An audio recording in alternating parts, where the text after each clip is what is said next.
Bismillahirrahmanirrahim. Assalamu alaikum class. Today in this lecture we will discuss and learn about lungfishes and the present or extant species of lungfishes, including the three living genera of lungfishes like Protopterus, Lepidoxyron and Neoceratodus. So now the question arises, why lungfishes are named so? Because air sacs in these fishes are changed into lungs, therefore they are called as lungfishes. And there are three living genera of lungfishes which are surviving today. These are Lepidoxyron, Protopterus and Neoceratodus. Now there are six species of living air-breathing fishes and several extinct relatives belonging to the class Sarcopterygiae and characterized by the possession of either one or two lungs. Now we will discuss about the three genera of living lungfishes one by one. The first genera is Lepidoxyron. Lepidoxyron or South American lungfish is the single species of lungfish found in swamps and slow-moving waters of Amazon, Paraguay and Lower Parana river basins in South America. And notably they are obligate air breather, and it is the sole member of its family Lepidosirenidae. Relatively little is known about the South American lungfish. Additional common names include American mudfish and scaly salamanderfish. Juvenile lungfish feed on insect larvae and snails, while adults are omnivorous, adding algae and shrimp to their diets. As I already have told you that they are found in tropical South America and they can survive when rivers and lakes are dried. They make burrow in mud and they keep an air pathway open by bubbling air to the surface. Small openings in the earth are produced after the substrate dries. These openings are only the evidence of the presence of lungfishes. यानी ये जो लंगफिशेस का genus है इसके अंदर सिर्फ एक ही species पाई जाती है और ये जो है वो उस वक्त भी सर्वाइव कर सकती हैं जब रिवर्स और लेक्स के जो बेड्स हैं वो ड्राई हो चुके होते हैं और ये बरो बना लेती है मड के अंदर और अपना एयर पाथवे कैसे ओपन रखती है कि बबलिंग कर रही होती है, बबल्स को ऊपर की तरफ ये छोड़ रही होती है और अर्थ के अंदर अगर स्मॉल ओपनिंग कहीं पे पाई जाए जहाँ पे खुश्क हो चुकी हो तो ये एविडेंस होता है कि यहाँ पे इसके नीचे क्या है, लंग फिश पाई जाती है। तो लेपिडोजायरन जो हैं ये ग्रीक वर्ड से है, lepido meaning scaly and siren meaning mythical mermaid. अब हम डिस्कस करेंगे कि मरमेड क्या है। इन फोकलोर यानी कहानियों के अंदर a mermaid is an aquatic creature with the head and upper body of a female human and the tail of a fish. यानी एक ऐसी क्रिएचर जिसमें उसका हेड और अपर बॉडी तो ह्यूमन फीमेल की तरह की हो लेकिन टेल जो है उसकी फ़िश की तरह की हो, जिसको हम जल परी भी कह सकते हैं। In this slide you can see the image of Lepidoxyron. Like the African lungfishes, Lepidoxyron has an elongated, almost eel-like body and it may reach a length of 125 cm. The pectoral fins are thin and thread-like, while the pelvic fins are somewhat larger and set far back. The fins are connected to the shoulder by a single bone, which is marked difference from most fish, whose fins usually have at least 4 bones at their base, and a marked similarity with nearly all land-dwelling vertebrates. The gills are greatly reduced and essentially non-functional in the adults.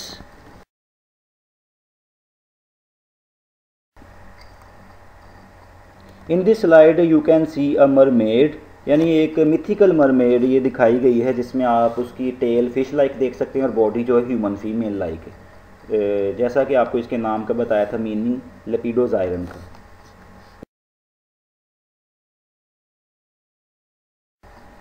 अब हम second living genera के lung fishes की बात करेंगे, वो है Neoceratodus and it is also derived from the Greek word neos meaning new and cerato meaning horn and odis meaning foam.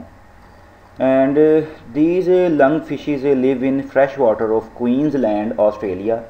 So the Australian lungfish Neoceratodus forsteri, also known as Queensland lungfish, Burnet salmon and barramunda, is a surviving member of the family Neoceratodontidae and order Ceratodontiformes.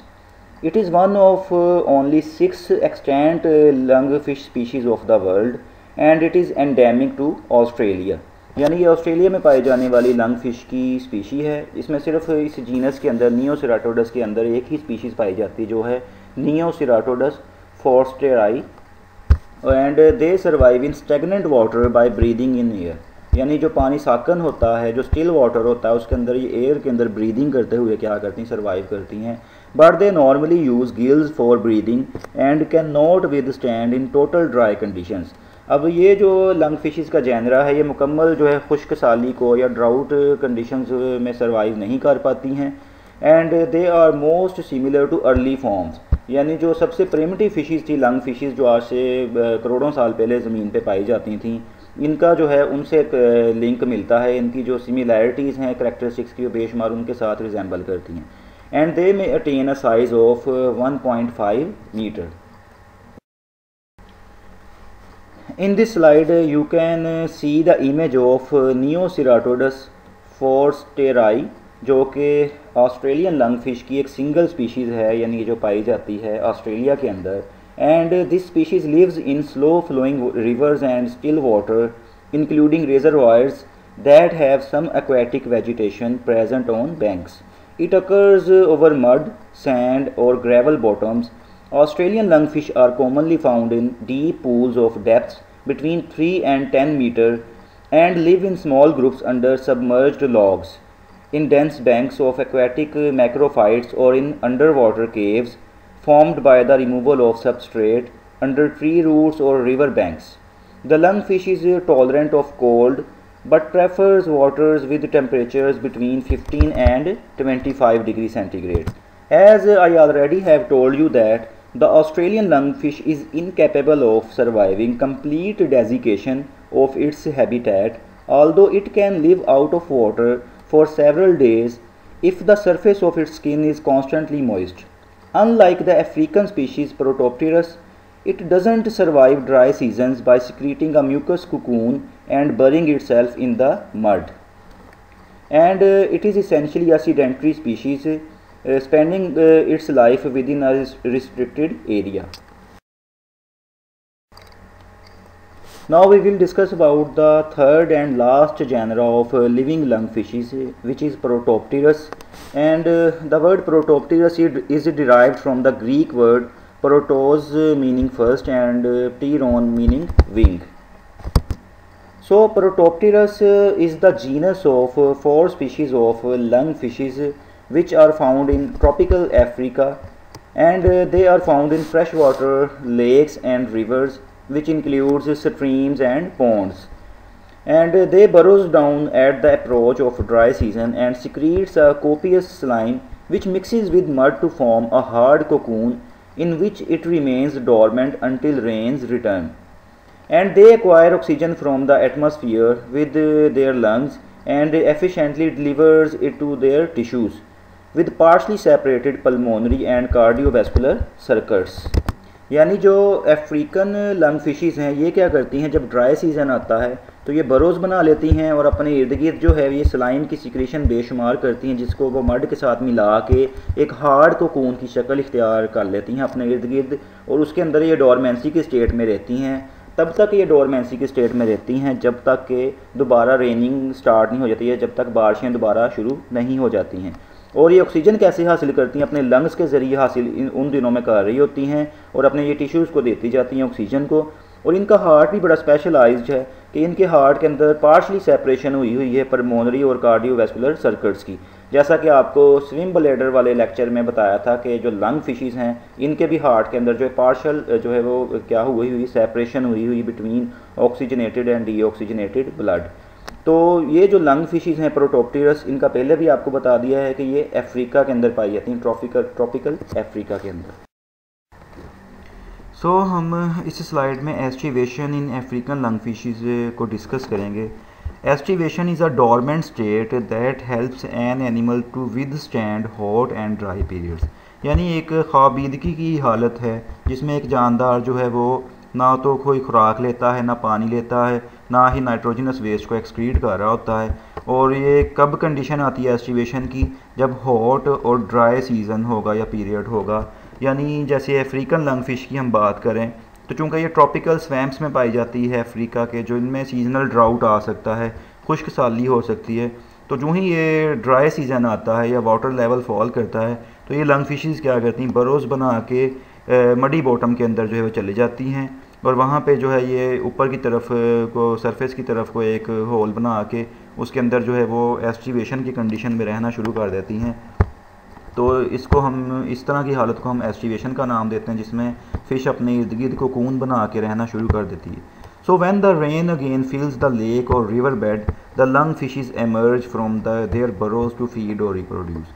अब जब दोबारा ये जो drought season जो है वो ख़त्म होगा, रेनिंग स्टार्ट हो जाएगी और लेक या रिवर बेड्स जो हैं अगेन फिल अप हो जाएंगे वाटर के साथ, तो ये दोबारा अपनी बरोज़ में से निकल आती हैं, या खुराक खाने के लिए भी या रिप्रोडक्शन करने के लिए भी।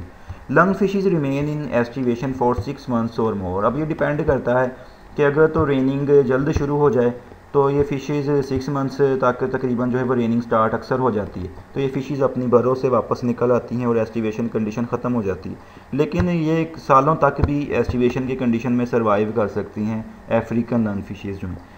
In estivation, the lungfishes takes no food or water and excretes no waste nitrogen. अब एस्टिवेशन की कंडीशन जब होती है तो ये अफ्रीकन लंगफिशेस ना तो कोई खुराक लेती हैं ना पानी लेती हैं, इसी तरह से इनके अंदर कोई भी नाइट्रोजनस वेस्ट भी पैदा नहीं होता है। This is the image of one of the 4 African lungfishes, that is Protopterus annectans.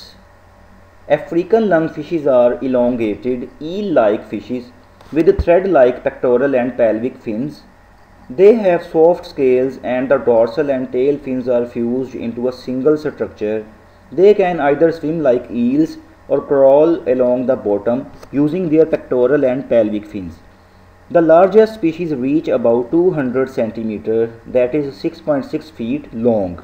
African lungfishes generally inhabit shallow waters such as swamps and marshes. They are also found in larger lakes such as Lake Victoria. They can live out of water for many months in burrows of hardened mud beneath a dried stream bed. They are carnivorous and they eat crustaceans, aquatic insect larvae and mollusks. So आप students इस slide के अंदर lung fishes का cocoon देख सकते हैं जो कि म्यूकस सिक्रीशंस की वजह से इसकी बना है, और ये अफ्रीकन लंग फिशेस की प्रॉपर्टी है कि वो कोकून फॉर्मेशन कर लेती हैं जब बहुत ज़्यादा ड्राई सीजनल कंडीशन होती हैं, और ये कोकून तकरीबन 1 से 1.5 फुट नीचे जो है बरो बना के उसके अंदर ये रहने लग जाती हैं। अब ये कोकून में अगर आप देखें तो कोकून की एक कैप है और ये लंग फिश का यहाँ से माउथ है जिसके अंदर ये क्या हुई फोल्ड होके गई हुई है, और ये इसका पेल्विक फिन इस साइड पे आपको दिखाया गया है, ये इसका पेक्टोरल फिन है आप देख सकते हैं। इसी तरह से ये ऊपर की तरफ एक शॉर्ट ट्यूब है जिसके ज़रिए से इसका कनेक्शन क्या है आउटसाइड यानी कि जो है वो एनवायरनमेंट के साथ है, यानी मर्ड के अंदर एक छोटा सा ऊपर एक पोर है या सुराख बना हुआ है जहाँ से ये कनेक्शन है बाहर की तरफ, और ये क्या करती सांस ले रही होती है। अब लंग फिशेस इस कंडीशन के अंदर ना तो कोई वेस्ट एक्सक्रीट करती हैं, ना ही खुराक खाती हैं, ना ही नाइट्रोजनस वेस्ट को ये पैदा कर रही होती हैं। तो इस तरह ये एस्टिवेशन की कंडीशन में 6 महीने या इससे ज़्यादा भी रह सकती हैं, या कुछ ऐसी मछलियाँ भी इसमें हैं जो कि कई साल तक भी रह सकती। जो ही ड्राउट कंडीशन जो है वो फेवरेबल होगी यानी रेन आएगी तो ये दोबारा क्या करेंगे इस मड में से यानी कि जो है वो वापस निकल आएंगे एस्टिवेशन स्टेट से, ये दोबारा जो है नॉर्मल कंडीशन में आ जाएंगी। तो इस तरह से इनका जो है ये एक यानी कि सर्वाइविंग के लिए इनके अंदर क्या है ये एक अडेप्टेशन है कि म्यूकस कोकून बना लेती हैं अपने इर्द गिर्द जब जो है वो कंडीशंस फेवरेबल नहीं होती हैं। तो इस तरह से ये अपने आप को सर्वाइव करने के काबिल बना रही होती हैं। So the African lungfish Protopterus lives in quite tropical swamps water which are subject to seasonal drought. At the onset of the dry season, as the water level falls, the lungfish burrows into the semi-solid muddy bottom and comes to lie some 1 to 1.5 feet deep in the mud at the bottom of a burrow leading to the surface. When the surrounding mud dries, The mucus covering the fish hardens to form a thin brown cocoon which is contiguous with the fish at essentially all points in contact with the mud. The tube of dried mucus is the only direct contact with the outer environment and allows the lungfish a channel for breathing. In aestivation, the lungfish takes no food or water and excretes no waste nitrogen. And lungfishes have been known to survive this condition for several years, although usually the dry season lasts for only a few months. So students, इस slide के अंदर आप aestivation लंगफिशेस की देख सकते हैं वो कैसे करती हैं।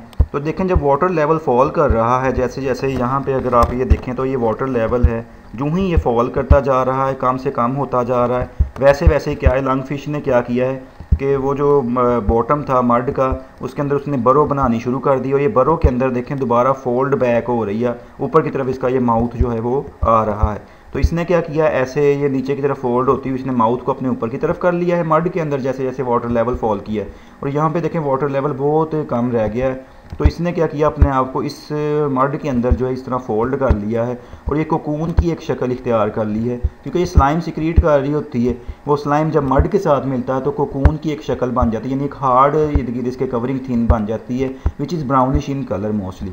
तो इस तरह से ये कोकून फॉर्मेशन करती है और इसके अंदर ही फिर बरो के अंदर इस तरह के जो है ना वो तकरीबन 1.5 फुट या 1 फुट नीचे जो है गहराई में रहना शुरू कर देती है एस्टिवेशन की कंडीशन में, जो 6 महीने तक तकरीबन रहती है। ये ज़्यादा महीनों में भी रह सकती है अगर ड्राउट की कंडीशन फेवरेबल ना हो, यानी रेंस जब आएंगी तो दोबारा ये यहाँ से अफ्रीकन लंगफिश जो है बाहर निकल आएगी और ये जो ऊपर की तरफ इसकी सरफेस है यहाँ से ये क्या करेगी, रेस्पायर करती रहती है। इसलिए ये होल यहाँ से जो है ऊपर की तरफ से ओपन रहता है, क्योंकि इसने यहाँ पे ब्रीदिंग करनी होती लंगफिश ने, तो इस तरह से यहाँ पे ये ब्रीदिंग करती रहती है, इसके अंदर एस्टिवेशन की कंडीशन में ये पड़ी रहती है इस तरह से कोकून फॉर्मेशन करके।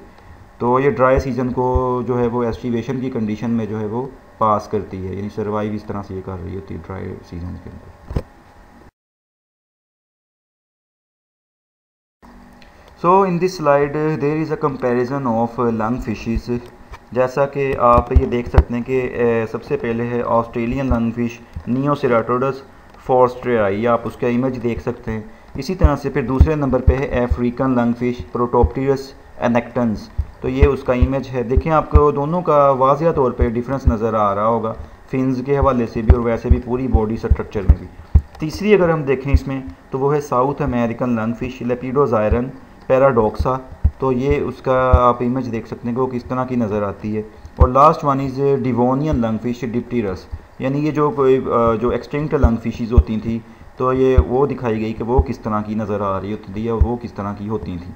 तो ये जो हैं ऊपर वाली तीनों जो हैं दे आर द एक्सटेंट और लिविंग जेनरा ऑफ लंगफिशेस, जबकि नीचे वाली क्या है, एक्सटिंक्ट लंगफिश आपको इसमें दिखाई गई है।